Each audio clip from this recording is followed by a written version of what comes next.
За та бүхэндээ Jimmo компани эмчилгээний өвчин намдаадаг наалтыг одоо танилцуулъя. За энэ наалт маань өөрөө ийм эрдэнэ саранцаа энергийн хаш чулуугаар ингэж хийгдсэн энэ хаш зүйл нь. За энэ хаш чулуу маань яг тухайн газрын одоо мэдрэлийг тайвшруулж өгч, өвчнийг татаж, тийм ээ, өрөвслийг намдааж өгдөг маш түргэн хугацааны эмгүүгээр өвчин намдах гэж одоо үздэг байгаа. За энэ наалт маань өөрөө одоо энэ нэг хайрцагнда ийм 10 ширхтэйгээр ирдэг. За 10 ширхэг маань өөрөө бас ингээд нэг наалтанд 6 наалт дагалдаж ирдэг байгаа. Ийм наалтны запас дагалдаж ирдэг. За нэг ийм наалтанд 6 ширхэг запас дагалдаж ирдэг.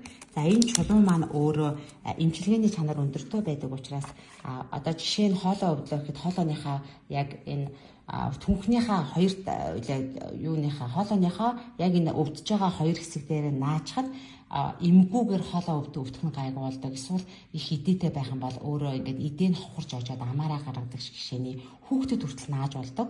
За толгой өвдөл толгойн юм уухгүйгээр одоо хоёр шанаандаа юм уу ард талынхаа одоо шилэн хүзүүн дээр наахад бол толгойн өвчин намддаг тий. Бид нар одоо янз бүрийн эм хэрэглэхэд биднэрт ямар хор хөнөөлтэй байдаг вүлээ.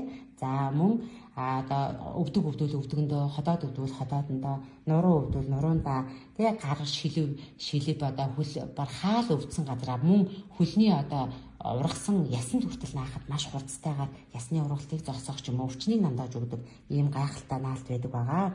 За хэрвээ одоо нэг газараа наагаад нэг 3-7 хоног ч юм уу одоо болоход өвчин намдаад эхлэх юм бол өөр газараа наахад энэ хар чулуугаа хайж болохгүй.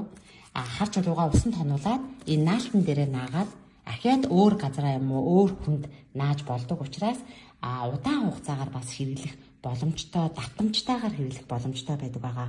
Гол нь энэ чулуугаа хайж болохгүйгээр та бүхэн маань давтамжтайгаар хэрэглэх боломжтой байдаг байгаа шүү.